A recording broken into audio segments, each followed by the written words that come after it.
Amis photographes et vidéastes, bonjour. Aujourd'hui j'avais envie de vous parler de quelque chose. Je suis actuellement en Islande, ce qui est assez ouf d'ailleurs. Et je vous mets quelques b-rolls comme ça, vous allez kiffer. Et j'avais envie de vous parler de quelque chose. L'Islande pour moi, comme vous l'avez vu dans le titre, m'a appris quelque chose. Pour moi l'Islande c'était... je rêvais de ce pays parce que je suis pas mal sur Instagram et que je vois pas mal de photos d'Islande ou quoi. Mais j'avoue que c'est quand même assez fou. J'avoue que c'est quand même un pays qui, peu importe, tu fais sans borne, tu peux changer d'atmosphère complètement. Tu passes de sable volcanique à directement à des montagnes magnifiques. J'ai même vu comment ça s'appelle, des montagnes de sable, ce qui est quand même assez fou pour un pays qui est 5 fois plus petit que la France. Ce qui est quand même vraiment, moi, c'est la deuxième destination pour l'instant que j'ai faite. J'ai eu la chance de pas mal voyager depuis que je suis jeune. Et pour moi, c'est vraiment ma deuxième destination préférée. Mais aujourd'hui, on n'est pas là pour parler de mes destinations préférées, on est là pour parler du fait que l'Islande m'a appris quelque chose. L'Islande m'a appris que peu importe si jamais vous avez une histoire à raconter. Moi, personnellement, je ne me proclame pas vidéaste, photographe ou quoi. Je me proclame entre guillemets amateur. Je suis amateur pour l'instant, amateur en devenir professionnel. Et by the way, si vous entendez des bruits, c'est qu'il y a des chevaux à côté. Et regardez.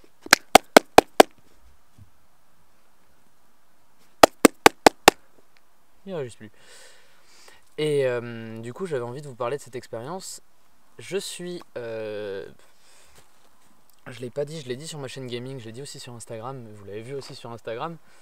J'étais en Irlande. Je suis parti avec mon 60D, mon Sigma 31.4 et mon 51.8 Canon. Pour ceux qui s'interrogent, mon Steadicam, mon monopode, ralasse, pas plus. J'essaie d'apprendre à voyager plus léger, plutôt que de me balader avec un trépied, un slider, un Steadicam, pour au final ne pas m'en servir. Je préfère essayer de voyager efficace. Donc pour moi, j'avais pas tous les optiques que je voulais. J'aurais aimé pour profiter de ces grands espaces d'un grand angle, pour pouvoir apprendre un peu mieux à utiliser ce Steadicam qui me sert actuellement de trépied, ne me jugez pas. Et pour apprendre à mieux gérer ça, mais en fait, il s'est avéré que je n'ai pas eu le temps d'acheter le matériel que je voulais. Je voulais m'acheter le 14 mm Samyang f2.8 asphérical pour justement profiter de ces larges étendues, des fois à 360 degrés, il n'y a rien. C'est vraiment quelque chose d'assez vraiment ouf en fait. C'est absolument pas français ce que je dis, mais c'est vraiment ouf comme endroit. Et voilà, j'avais envie de vous le dire. Mais je n'ai pas eu la possibilité d'acheter cet objectif. Donc je suis parti avec mon 51.4, un filtre ND, donc un filtre neutral density variable, un 50 mm et pas assez de bague adaptatrice pour pouvoir le mettre sur mon 50 mm et sur mon Sigma. J'avais assez pour le mettre sur le Sigma, Dieu merci, mais pas assez pour le Canon. Et du coup, je me suis dit, tu vas quand même te donner à fond. Tu vas vraiment essayer de donner le mieux de ce que tu peux et adviendra de ce qui pourra de cette vidéo. Et bah vous savez quoi, j'ai énormément appris. J'ai appris énormément à utiliser ce Steadicam et pour l'instant je suis qu'à la moitié de mon séjour. J'ai envie de vous mettre je vais vous mettre mon premier plan si je le retrouve avec ce Steadicam là. Donc c'est un Steadicam qui est basique, qui m'a coûté 80 €, c'est le Neewer. Mais j'ai pas besoin de plus pour l'instant. J'ai pas besoin d'un Glidecam HD 2000 qui coûte la peau du cul et j'ai pas surtout les moyens. Mais voilà, c'est pour moi juste 200, c'est pour 80 €, j'ai pas mal de travail à faire. Pas mal de travail sur les mouvements à faire pour bien rester par exemple mon sujet au centre de l'image ou mon sujet là où il est frame au début. J'ai énormément à apprendre et le fait de ne pas avoir ce large objectif qui me protège des vibrations, parce que quand on est débutant avec un Steadicam, on a un peu ce qui s'appelle le seasickness, c'est l'effet de mal de mer.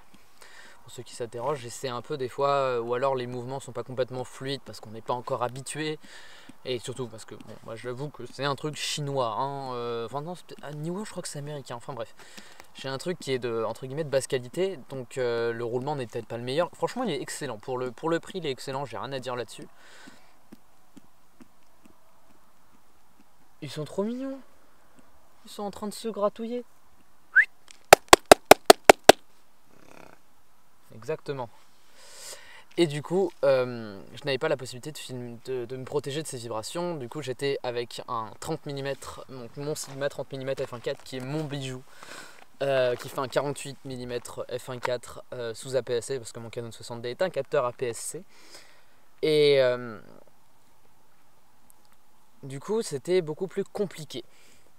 Mais déjà, franchement, j'ai regardé les clips que je faisais avant de partir au Steadicam dans ma chambre. J'étais pas du tout expérimenté, je m'en servais jamais.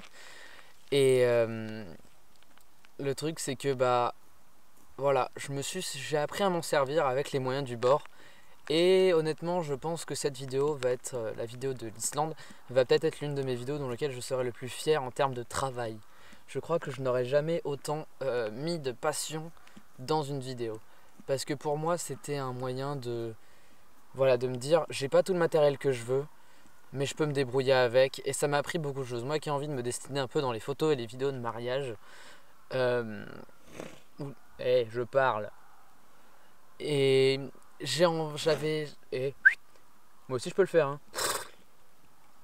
Petit talent. Et moi qui ai envie de me dessiner dans les vidéos et dans la photo, j'ai besoin d'ajouter de la valeur. Et j'ai besoin d'avoir de l'expérience. Et ces moments-là m'ont permis je pense que j'aurais pas pu gagner autant d'expérience que si jamais j'avais acheté le 14 mm. Mais ça, j'aurais pas pu m'en rendre compte avant. Donc tout ça pour dire que faites avec ce que vous avez. Ça peut paraître très très cliché à dire, hein. Vraiment c'est méga cliché, je l'assume complètement, c'est méga cliché à dire. Mais je vous assure que vous apprenez énormément.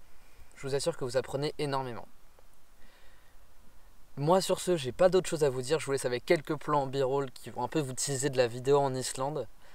Et sur ce, je vous dis, faites de bonnes photos, sortez faire des photos, sortez faire des vidéos, gardez le matos que vous avez. Parce que c'est avec ce matos-là que vous allez progresser. Même, je suis sûr que, franchement, je serais parti avec un 1855, je serais heureux. Franchement, maintenant, j'hésite. Je sais que bientôt, je vais acheter le G7 de chez Panasonic parce que j'ai besoin de passer en 4K, parce que j'ai besoin de devenir un peu plus polyvalent niveau exposition. Tout ça, c'est pour un tout en fait que j'achète. C'est aussi pour améliorer les vidéos sur cette chaîne. C'est aussi pour améliorer mes vidéos de mariage, mes vidéos de corporate, toutes mes prestations que je peux fournir. Mais disons que j'y ai mûrement réfléchi. Cette caméra, le 60D, je vais continuer à m'en servir. Je m'en servirai comme caméra secondaire en vidéo. Je m'en servirai comme appareil photo. Parce que franchement, sur la photo chez Canon, je pense que je suis tellement habitué au codec de Canon que je pourrais pas m'en passer. Donc j'aurai toujours un petit bout de Canon en moi. Et surtout, c'est avec eux que j'ai fait mes armes, bordel. Donc c'est avec eux que je suis rentré dans ce monde de la photo et de la vidéo qui maintenant, j'ai envie de le dire, va devenir mon futur parce que je suis bien déterminé à le faire devenir. Donc voilà. Sur ce, j'ai envie de vous dire, faites de bonnes photos et vidéos. Sur ce, salut. N'oubliez pas, regardez les b-rolls parce que franchement ils sont clean.